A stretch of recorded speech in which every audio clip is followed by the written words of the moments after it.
الحمد لله الذي علم الإنسان ما لم يعلم والصلاة والسلام على قاسم العلوم والحكم وعلى آله وأصحابه سادات العروب والعجم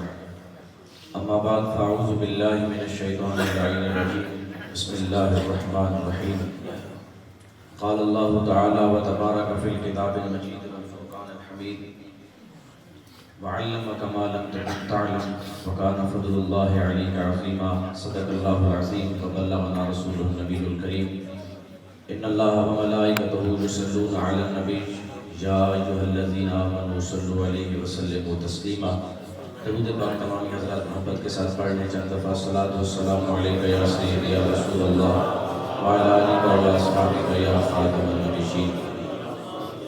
رب اشرح لي صدري ويسر لي امري واحلل عقدة من لساني يفقهوا قولي رب زدني علما رب يسر ولا تعسر وتمم بالخير وبك نستعين بندہ پروردگارم امت احمد نبی دوست دار چار یارم تابع اولاد علی مذہب حنفی دارم ملت حضرت خلیل خاک پائے غوث اعظم زیر سایہ ہر ولی صدیق عکس حسن کمال محمد است فاروق ذل جاہ و جلال محمد است عثمان ضیاء شمع جمال محمد است حیدر بہار باغ خصال محمد است غریبم یا رسول اللہ غریبم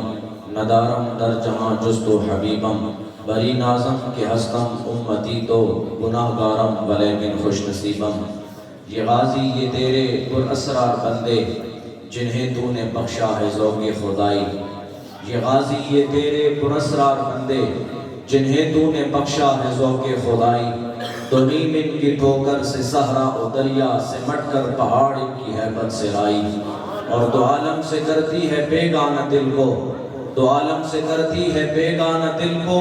عجب چیز ہے لذت آشنائی اور شہادت ہے مطلوب مقصود مومن نہ مال غنیمت نہ کشور کشائی حمد و صلاۃ کے بعد قابل عزت قابل صد احترام لائق صد تکریم واجب الاحترام فخر السادات زائر حرمین شریفین پیر طریقت رہبر شریعت گل گلشن علی پیر سید محمد مدثر عزیز شاہ صاحب زید مجدہ پیر طریقت رہبر شریعت محبی فی اللہ برادر محترم حضرت علامہ مولانا پیر سید محمد طیب حسنین شاہ صاحب استاذ العلماء استاذی المکرم حضرت علامہ مولانا محمد رئیس احمد صدیقی صاحب متان اللہ بطول حیاتہ اور تمام معززین علماء کرام مشایخ اعظام نعت خوانان شیریں لسان اور معززین علاقہ مجھے جو موضوع دیا گیا وہ موضوع ہے بھی مشکل اور میں نے پھر کوشش کی کہ میں اپنا جو محفظ ضمیر ہے اس حوالے سے آپ حضرات تک پیش کروں تو میں آپ حضرات کی توجہ چاہوں گا اگر آپ توجہ رکھیں گے تو انشاءاللہ میری باتیں آپ کو سمجھ آئیں گی آج یہ جتنا افراتفری کا دور ہے اور بے حیائی اور بے راہ روی کا لوگ شکار ہو چکے ہیں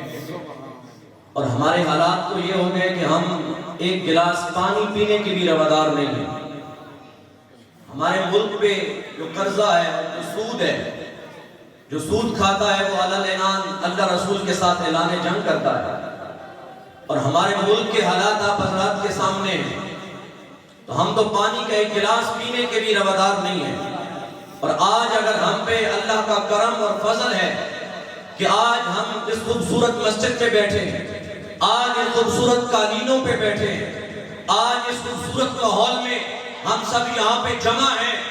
تو اس کا سبب یہ ہے کہ اللہ اور اللہ کے رسول کا نام لینے والے لوگ موجود ہیں اور اللہ رسول کا نام لینا یہ ہر کسی کے بس کی بات نہیں ہوتی مجھے موضوع دیا گیا کہ مدارس دینیہ کا کردار کیا ہے دور حاضر میں نے کہا مدارس دینیہ کا کردار یہ ہے کہ جہاں لوگ افراتفری کا شکار ہیں جہاں لوگ بے راہ روی کا شکار ہیں جہاں معاشرے میں بے حیائی پھیلائی جا رہی ہے وہاں پہ اللہ کی عزت کی قسم کہ اللہ کے فقیر یہ مدینے والے مصطفیٰ کے درویش یہ پھٹے پرانے کپڑوں میں ملبوس یہ ٹوٹی پھوٹی چٹائیوں پہ بیٹھ کے قال اللہ و قال رسول کی صدائیں بلند کر کے آنے والے لوگوں کو یہ پیغام دے رہے ہیں کہ اگر تم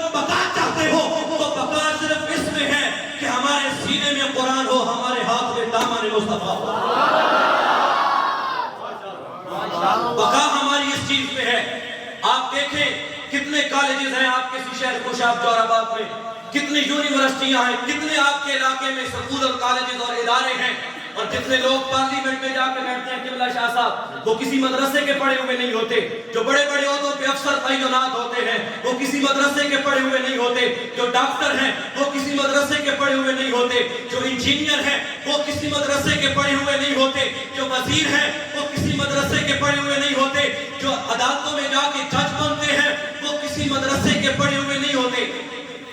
اور ان کے حالات دیکھ کے آپ دیکھیں کہ کالجز، یونیورسٹیز اور سکولوں کی آؤٹ پٹ کیا ہے، یہ ان کی آؤٹ پٹ ہے نا جو بیٹھتے ہیں عہدوں پہ جا کے۔ اور ادھر مدارس کی ذرا ان پٹ پہلے دیکھیے، پہلے مدارس کی ان پٹ یہ ہے کہ لوگوں کے تعاون سے ادارہ چلایا جاتا ہے، پھر فنڈ اکٹھا کیا جاتا ہے، اساتذہ کی تنخواہیں پوری نہیں ہوتی، کھانے کے لیے لنگر پورا نہیں پک سکتا،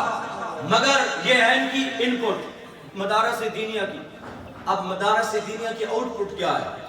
آؤٹ پٹ یہ ہے کہ کبھی جماعت لیٹ نہیں ہوئی، سبحان اللہ، کبھی نماز تراویح میں آپ لوگوں کو حافظ صاحب ڈھونڈنے کے لیے نہیں جانا پڑتا، سبحان اللہ، کبھی نماز جنازہ لیٹ نہیں ہوا، سبحان اللہ، کسی کے گھر بیٹا بیٹی پیدا ہوئی تو اس کے کان میں اذان پڑھنے والا کوئی ایسا نہیں تھا کہ کوئی ملے نہیں کہ آکے کوئی اذان پڑھے، جنازہ آ گیا، جنازہ اس وجہ سے لیٹ نہیں ہوا کہ کوئی پڑھانے والا نہیں ہے۔ یہ مدارس دینیہ کا آؤٹ پٹ ہے کہ کوئی نماز اس وجہ سے لیٹ نہیں ہوتی کہ پڑھانے والا امام موجود نہیں ہے، کوئی اذان اس وجہ سے نہیں رہتی کہ کوئی اذان پڑھنے والا مؤذن نہیں ہے، کوئی بندہ یہ نہیں کہہ سکتا کہ میرے بیٹے کو قرآن پڑھانے والا قاری نہیں ہے، کوئی یہ نہیں کہہ سکتا کہ ہمیں کوئی دینی مسائل بتانے والا عالم نہیں ملتا۔ خدا کی عزت کی قسم آپ جائیں مساجد میں، نماز وقت پہ ہو رہی ہے، نماز جنازہ پڑھنے کے لیے جائیں، جنازہ وقت پہ ادا کیا جا رہا ہے، نکاح کے باری آئے تو برات ابھی لیٹ پہنچتی ہے، نکاح خان پہلے موجود ہوتے ہیں، اور نماز تراویح میں حفاظ کرام، آپ کو حفاظ کرام تلاش نہیں کرنے پڑتے بلکہ حفاظ کرام خود مساجد تلاش کرتے ہیں کہ ہم کہاں پہ جا کے اب نماز تراویح پڑھائیں گے، اور مسجدیں پھر بھر جاتی ہیں، حافظ قرآن گھروں میں صفے بنا کے کھڑے ہو جاتے ہیں۔ میں نے کہا ان سکول اور کالجوں کی آؤٹ پٹ آپ نے دیکھی اور ان پٹ آپ کے سامنے ہے، اور مدارس دینیہ کی ان پٹ کیا ہے؟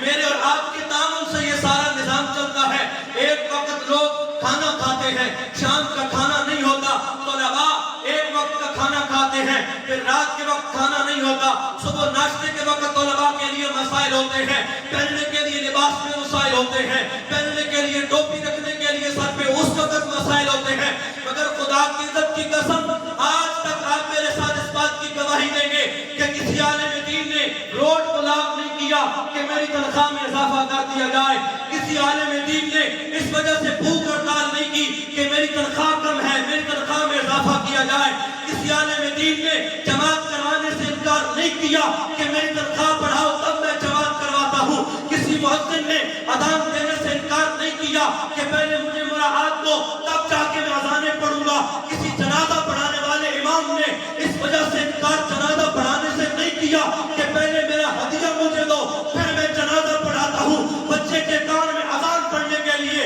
قاری صاحب نے کبھی مطالبہ نہیں کیا کہ پہلے مجھے ہدیہ دو پھر میں آ کے اذان پڑھتا ہوں۔ میں نے کہا کہ آپ کے پیدا ہونے سے لے کر آپ کی جوان ہونے تک، آپ کی شادی ہونے سے لے کے آپ کے بوڑھا ہونے تک، اور آپ کے بوڑھا ہونے سے لے کے آپ کے مرنے کے بعد قبر میں جانے تک، آپ کو ہر لمحے، ہر قدم پہ، ہر لمحے میں آپ کو عالم دین کی ضرورت ہوتی ہے، آپ کو حافظ قرآن کی ضرورت ہوتی ہے، اور آپ کو تلاش نہیں کرنا پڑتا۔ یہ مدارس دینیہ کی مہربانی ہے کہ یہ تمام کے تمام اوصاف رکھنے والے علماء حفاظ آپ کے معاشرے میں موجود ہوتے ہیں۔